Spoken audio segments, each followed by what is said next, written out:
A deeply critical independent review has concluded that 10-year-old Sara Sharif should never have been in the care of her father and stepmother. In August 2023, Sara was murdered by her father, Urfan Sharif, and stepmother, Baynash Beitul. Her body was discovered in a bunk bed in the family home after her father dialed 999 from Pakistan saying he had killed and beaten her. Sara was found with extensive injuries, fractures, bruising, burns, and evidence of a traumatic head injury. The abuse reportedly included violent acts, such as being beaten with a cricket bat and metal pole and burnt with an iron. Sara had been known to social services from birth and had twice been placed in foster care by the age of 3. She later moved between her father's and mother's custody, with each parent accusing the other of abuse. The review found that her father was a serial perpetrator of domestic abuse.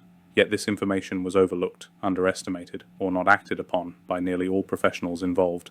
A 2019 court hearing gave her father custody, but the supervision orders put in place were deemed inadequate, and the court did not sufficiently focus on children's needs. In spring 2023, Sara's primary school reported bruising on her face to social services. The case was closed within 6 days, and safeguarding processes were not properly followed. Sara was then withdrawn from school. The report stated her father and stepmother used home education to hide Sara from view. The local authority did not follow up with a home visit, and national guidance around vulnerable children being homeschooled was found to have significant gaps.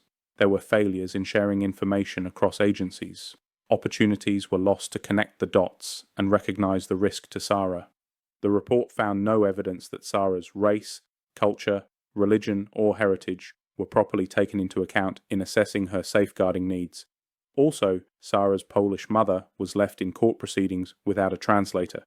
A deeply critical independent review has concluded that 10-year-old Sara Sharif should never have been in the care of her father and stepmother. There were failures in sharing information across agencies. Opportunities were lost to connect the dots and recognize the risk to Sara. The review describes not a single failure, but a cumulative cascade of failures over many years that created the conditions for Sara's extreme abuse and murder. It highlights how, despite multiple red flags over time, domestic abuse history, bruising reports, homeschooling, social services involvement, the system consistently failed to act in a joined-up, timely and effective way. But all of this is a sign of the culture we have in Britain. It also notes that, quote, neighbours were scared to report concerns for fear of being labelled racist, especially on social media. Whether it's a high-profile horrific case like this or a terror attack, the culture of not offending a particular group dictates the actions of those who may have just been able to stop such evil act from happening. Look no further than the Manchester concert suicide bombing or the mass stabbing attack in Southport.